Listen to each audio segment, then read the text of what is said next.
Okay, here you go. Here's a pink morph on Monotropa uniflora.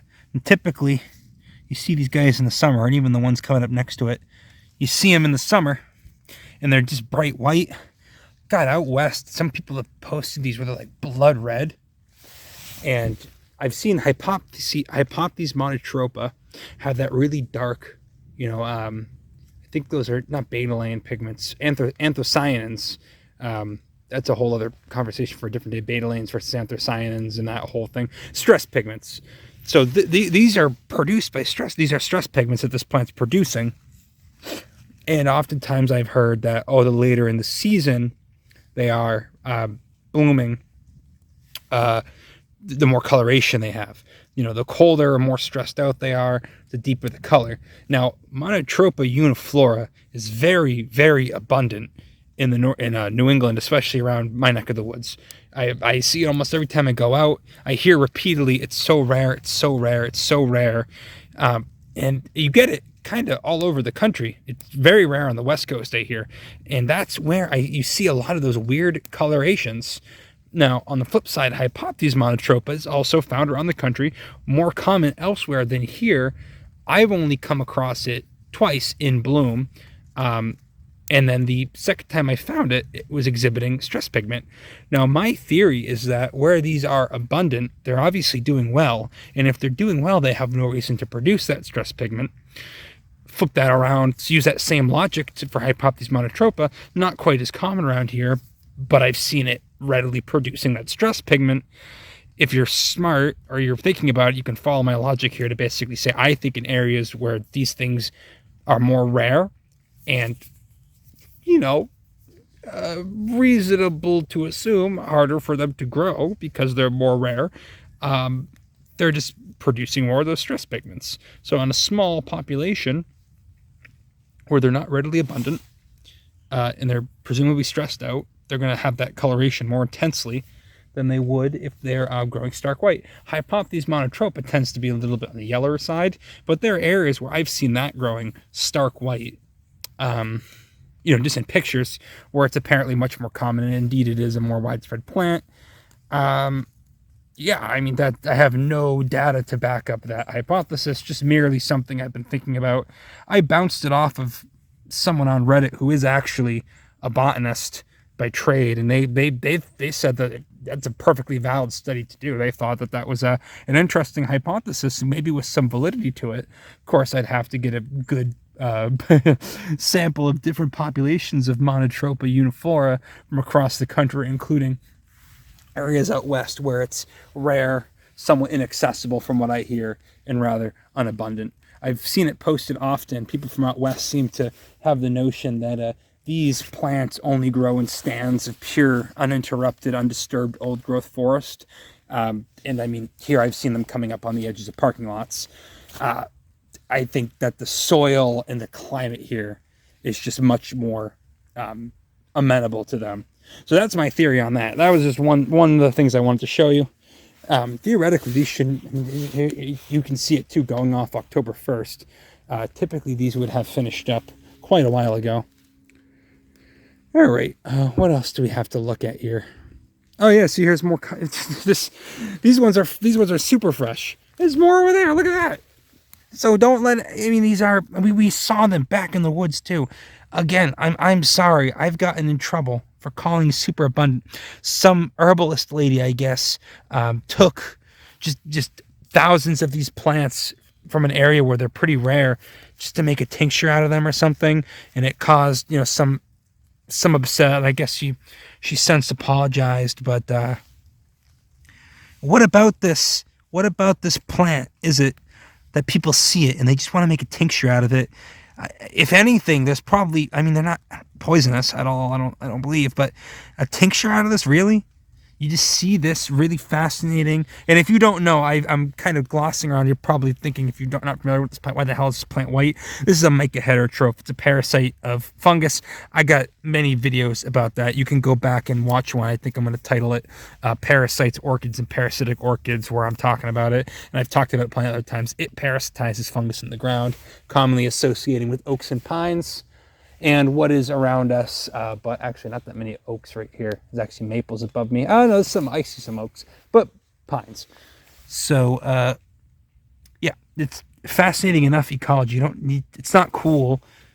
I mean, it looks cool, but it's fascinating because of its ecology and the biology of the plant. You don't need to rip it out and make a tincture of it. If you rip it out, it doesn't come back next year. And they need specific conditions to germinate. Just leave them in the ground. Just come and take your pictures, look at them, appreciate them. You can touch them, don't worry. You don't have to be super gentle. I mean, we should be gentle, but there's that weird stigma that all the Monotropa have, like I was saying before. But just be nice, be kind to the Monotropa uniflora, okay? Just don't pick them. Don't make a stupid tincture out of it. I don't really have anything against herbalism. Probably, some nice mushrooms there too. But just don't. You take some berries, right? You take a mushroom, you take some berries, because remember the mushroom, what I don't know much about mycology at all, but what I do know, the mushroom is just the fruiting body of the actual organism, which is underground. This is mushroom fruit, essentially. It's not, it's a cap dispersing spores, but you pick a mushroom and the organism under the soil is completely unharmed, which cracks me up when people go around their lawn kicking up mushrooms because they think that they're killing the lawn. No, dumbass. Mushrooms are symbiotic with plants in most cases. Like this mushroom is not hurting this pine tree here. In fact, this mushroom is probably giving something back to the pine tree, some sort of nutrients that the pine tree can't synthesize or not readily available out of the soil. And then, of course, the mushroom in turn takes back some sugar from the tree, etc. And then you have Monotropa uniflora over there hijacking that relationship to kind of indirectly parasitize off the tree. But again, this is all just the ecosystem. This is all signs of a very healthy, soil biota, soil ecosystem. You got to view this stuff in context, okay? It's not really important or worth a damn if you're not understanding what's happening here. Guys, this is going to be a long video. I'm really sorry, but there's a lot of stuff you can see when you just stop paying attention to just flowers for a few minutes and you actually are forced to kind of get into it, so to speak. But yeah, you have a whole class of mycorrhizal mushrooms, which are just symbiotic with trees, which are different than sapotrophic mushrooms, which are, usually, like this guy here, is probably a sapotrophic mushroom. I think that's a turkey tail. Is just breaking down that cellulose and serving another important function. And I don't believe that there are, please correct me if I'm wrong, and I mean that honestly, many standard stock and cap mushrooms you see like this, they're not going to be growing because, they're going to try to kill your tree. A lot of the fungal parasites on trees, you can't really see them. I'm going to get this mixed up, but I believe, and again, please actually correct me if I'm wrong, basidiomycetes are the ones that produce the typical stocking caps, and then ascomycetes are the more weird type of fungi, and a lot of the parasitic types of fungi tend to be ascomycetes. I could be completely wrong on that. Please actually do correct me if I'm wrong. I don't really know much about mycology, other than the fact that you get the mycorrhizal mushrooms. Anyway, I think I've ranted at length about this long enough. Just don't... Number one, you see mushrooms growing in your yard. Doesn't mean it's going to hurt your tree. Number two, you kick the mushroom over. You don't kill the fungus. And then number three, it's probably beneficial to your tree to have it there, or to whatever's growing in your yard to have the mushrooms there. And then number four, and I tell this to people who get mushrooms growing in like their planters or their house plants all the time, it's probably a sign that you're just more than likely just overwatering or oversaturating whatever substrate you're using. So just take that for what it is. You need mushrooms to break down your bark mulch. If you're putting bark mulch, you need mushrooms to have healthy soil. I don't really know any other way to explain it. No real point in spraying for them. If your tree is sick with the fungal pathogen, 99 times out of 100, and again, please correct me if I'm wrong, something like this isn't what's causing it at all, even remotely. I'm going to go ahead and assume that this is just an associate with the pines. So that's enough of that. And I know I just kind of talk shit about going to go look at flowers, but let's go look at a couple flowers here. We'll go look at a couple flowers. You've been good. If you've been sitting through this whole thing, you've been good enough. I'll show you a couple cool flowers I seen when I was here. I guess, well, the Monotropa uniflora is a flower, but you know what? Don't start with me. I'm talking to myself, Jesus. Yeah, they get the flags out. I don't know what they get the flags out for. This is you could say something of a conservation land. So every once in a while they're doing some work through here. Like they cut these little paths through to get it set aside for, I think this is birds. Okay, so here's this Symphyotrichum racemosum. A beautiful plant though. Yeah, Symphyotrichum and solidago. I don't even think I finished my thought from before. But Symphyotrichum and solidago, I think both have like, geez, upwards of 30 to 40 different species, maybe even 60 different species up here in the Northeast. Yeah, pretty dominant as far as asters go. And like I said in another video, no, goldenrod, which is solidago, which is these guys here. This is not causing your fall allergies. These are pollinated by insects, not by wind. Ragweed, which is a species of ambrosia, is probably the culprit of your fall allergies. Okay, so here's an impressive stand-up, but I saw a real, yeah, this is ambrosia right here. This is what's causing your fall allergies. Same family, both Asteraceae, but this actually is producing airborne pollen from those little, yeah, see these ones are already sitting seed. Yeah, those are the flowers right there. Those are the capitula. I talk about this in another video.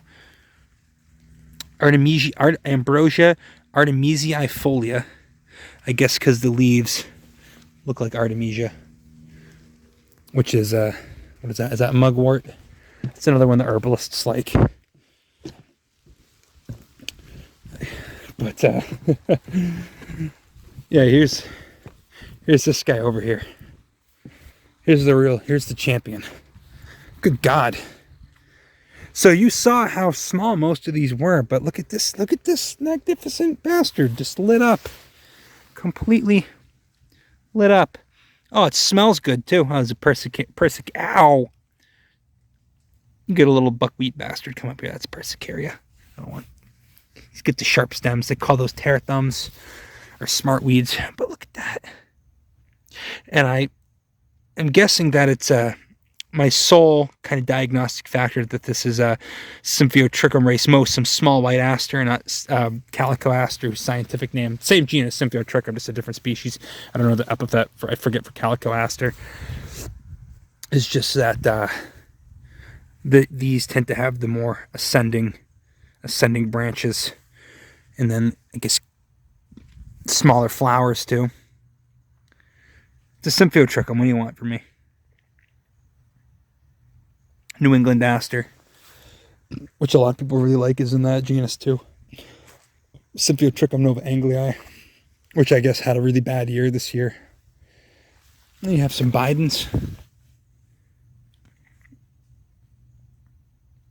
Also Asteraceae. You get a lot of Asteraceae blooming in the fall. Pretty much everything you look out here. Solidago, Symphyotrichum, Bidens. There's some not Eupatorium, that's different. That's boneset, Pieweed, Eutrochium over here, Asteraceae. Some Doellingeria still going off in some spots. I'll show you that too. And then I think we'll get up out of here, because I mean that's pretty exhaustive of what I wanted to show you. I do want to take some seed of these solidagos, but I don't think any of them are ready yet. Asters are easy to collect seed from, and it's good to collect seed from because, number one, to a lot of people these are just weeds. Of course, I'm looking out and there's very, very few invasive plants. What is invasive here is this pea, which is a type of vetch, which I forget. There's actually a geranium I saw going off that's invasive. It's all the diminutive stuff is the more invasive. Clover is technically not native. And I actually have done a video just talking about, non-native plants in context, because not everything, you don't have to get all hot and bothered. Take some of I'm gonna take some of this yarrow seed too. I've already got yarrow growing in my yard, but who doesn't need more yarrow? Actually, this might have dispersed all of its seed already. These finished earlier. These finished back in spring. Oh, you get any seed there? Maybe. I'll take a closer look. I can't do that one-handed. But yeah, you ever want to start growing wildflowers, asters are a great place to start. Just make sure you're obviously growing something native. Of course, all solidago.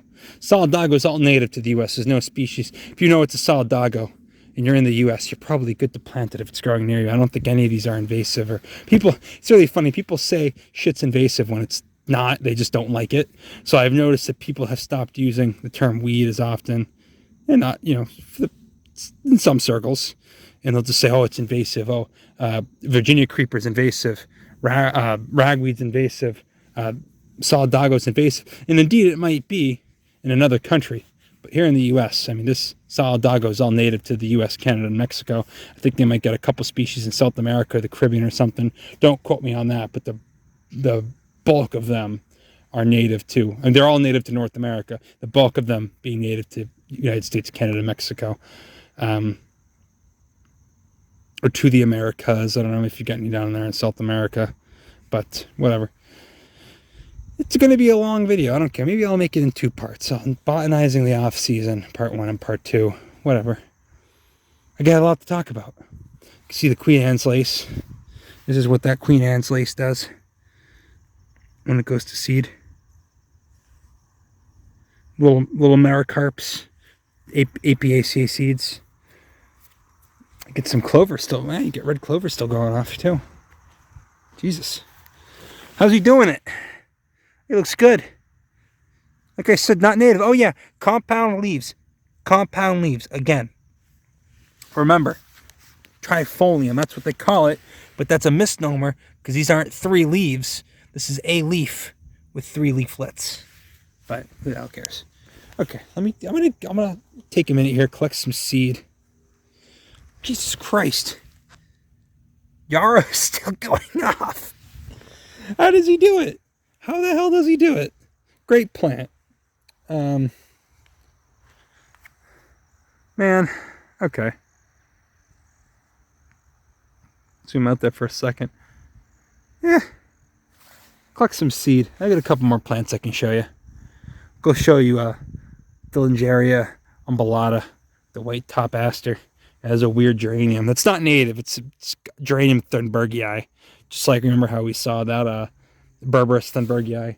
Thunberg did a lot of botanizing of Japan, and indeed that is a Japanese species of geranium. We'll go look at it just because it's got weird blue. I don't know if they're what do you call them?